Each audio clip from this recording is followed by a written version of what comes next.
ಇವ್ರದ್ದು first cover pad ಬಂದು sparkle cover pad ಮಾಡಿದೀವಿ. ನಂತರ ಪ್ರೀಮಿಯಂ ಕ್ಯಾಲೆಂಡರ್, ಅದರ ಜೊತೆಗೆ ಆಲ್ಬಮ್ QR ಕೋಡ್. ಇದಾದ ನಂತರ ನೆಕ್ಸ್ಟ್ ಟ್ರಾನ್ಸ್ಪರೆಂಟ್ ಸ್ಪೆಷಲ್ ಶೀಟ್. ನಂತರ ಇವ್ರದ್ದು ಓಪನ್ ಮಾಡಿದ ತಕ್ಷಣ ಎಂಗೇಜ್ಮೆಂಟ್, ಅದರಲ್ಲಿ 2 ಶೀಟ್ ಎಂಗೇಜ್ಮೆಂಟ್ ಮಾಡಿದೀವಿ. ಅದಾದ ನಂತರ ಅವ್ರದ್ದು ಹಲ್ದಿ ಫಂಕ್ಷನ್, ಅದಾದ್ಮೇಲೆ ಮ್ಯಾರೇಜ್, ಹಾಗೆ 1 by 1 ಆರ್ಡರ್ ವೈಸ್ ಆಲ್ಬಮ್ ನ ಮಾಡ್ಕೊಟ್ಟಿದೀವಿ. ಇಲ್ಲಿ ನೀವು ನೋಡಬಹುದು ನಾವು ಮಾಡಿರುವಂತಹ ಡಿಸೈನ್ಸ್, ಲೇಔಟ್ಸ್, ಆ ಡಿಸೈನ್ ಎಲ್ಲ ಹೇಗೆ ಯಾವ ತರ ನಾವು ಎಡಿಟ್ ಮಾಡಿ ಮೊಬೈಲ್ ಅಲ್ಲಿ ತೆಗೆದಿರೋ ಫೋಟೋಸ್ ನ ಯಾವ ತರ ಅವರಿಗೆ ಎಡಿಟ್ ಮಾಡಿ ಕೊಟ್ಟಿದೀವಿ ಅನ್ನೋದು ನೀವು ಅಬ್ಸರ್ವ್ ಮಾಡಿ. ಈ ಆಲ್ಬಮ್ ಅಲ್ಲಿ ಟೋಟಲ್ ಆಗಿ 5 ಶೀಟ್ಸ್ ನ ನಾವು ಸ್ಪೆಷಲ್ ಶೀಟ್ಸ್ ಮಾಡ್ಕೊಟ್ಟಿದೀವಿ. ಅದರಲ್ಲಿ ಒಂದು ಫಸ್ಟ್ ಟ್ರಾನ್ಸ್ಪರೆಂಟ್, ಅದಾದ್ಮೇಲೆ 2 ಎಂಬೋಸ್ ಮಾಡ್ಕೊಟ್ಟಿದೀವಿ, 2 ಎಂಬೋಸ್ ಶೀಟು, ಹಾಗೆ ಅದ್ರ ಜೊತೆಗೆ ಮ್ಯಾಟ್ 2 ಶೀಟು, ಅದ್ರ ಜೊತೆಲಿ ಸ್ಪಾರ್ಕಲ್ 1 ಶೀಟು, ಈ ತರ ಕವರ್ ಪ್ಯಾಡ್ ಬಂದು ಸ್ಪಾರ್ಕಲ್, ಈ ತರ 5 ಸ್ಪೆಷಲ್ ಶೀಟ್ ಜೊತೆಗೆ ಇವ್ರ ಪ್ಯಾಕೇಜ್ ಅಲ್ಲಿ ಆಲ್ಬಮ್ ನ ಡಿಸೈನ್ ಮಾಡ್ಕೊಟ್ಟಿದೀವಿ. ಇವ್ರಿಗೆ ಆಲ್ಬಮ್ ಕೂಡ ಡೆಲಿವರಿ ಮಾಡಿದೀವಿ. ಇವ್ರದ್ದು ಆಲ್ಬಮ್ ಡೆಲಿವರಿ ವಿಡಿಯೋ ಕ್ಲೈಂಟ್ಸ್ ಈ ಆಲ್ಬಮ್ ನ ನೋಡಿ ಅವರು ರಿವ್ಯೂ ಕೂಡ ಕೊಟ್ಟಿದ್ದಾರೆ.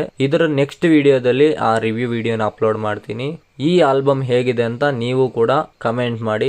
ಫ್ರೆಂಡ್ಸ್, ನೋಡಿದ್ರಲ್ಲ ಅವ್ರದ್ದು ಆಲ್ಬಮ್, ಮೊಬೈಲ್ ಅಲ್ಲಿ ತೆಗೆದಿರೋ ಫೋಟೋಸ್ ಎಲ್ಲ ಆಲ್ಬಮ್ ಮಾಡ್ಕೊಟ್ಟಿದೀವಿ. ಅದು ಹೇಗಿದೆ ಅಂತ ನೋಡಿದ್ರಲ್ಲ. ನೀವು ಇದೇ ತರ ಯಾವ್ದಾದ್ರು ಫಂಕ್ಷನ್ ಆಗಿರ್ಲಿ, ಏನೋ ಮತ್ತೊಂದು ಏನೇ ಫೋಟೋಸ್ ಆಗಿರ್ಲಿ, ಎಲ್ಲ ನೀವು ಮೊಬೈಲ್ ಆಗಿರ್ಲಿ ಇಲ್ಲ ಕ್ಯಾಮ್ರಾದಲ್ಲಾಗಿರ್ಲಿ ಏನನ್ನ ಫೋಟೋಸ್ ಇಟ್ಕೊಂಡಿದ್ರೆ ನಿಮ್ಗೆ ಆಲ್ಬಮ್ ಬೇಕು ಅಂತಂದರೆ, ಅದನ್ನು ಮೆಮೊರಬಲ್ ಆಗಿ ಆಲ್ಬಮ್ ಮಾಡಿಸ್ಬೇಕು ಅಂತ ನಿಮಗಿದ್ರೆ ಜೇಮ್ಸ್ ಫೋಟೋಗ್ರಫಿನ ಈಗಲೇ ಕಾಂಟ್ಯಾಕ್ಟ್ ಮಾಡಿ ನೀವು ಈ ಥರದ ಮೊಬೈಲ್ ಫೋಟೋಸ್ನ ಆಲ್ಬಮ್ ಮಾಡಿಸ್ಕೊಳ್ಳಿ. ನಿಮ್ಮ ಫೋಟೋಸ್ನ ನಾವು ಮೆಮೊರಬಲ್ ಆಗಿ ಆಲ್ಬಮ್ ಮಾಡಿಕೊಡೋದಕ್ಕೆ ರೆಡಿಯಾಗಿದ್ದೀವಿ. ಬೇಗ ಜೇಮ್ಸ್ ಫೋಟೋಗ್ರಫಿನ ಕಾಂಟ್ಯಾಕ್ಟ್ ಮಾಡಿ.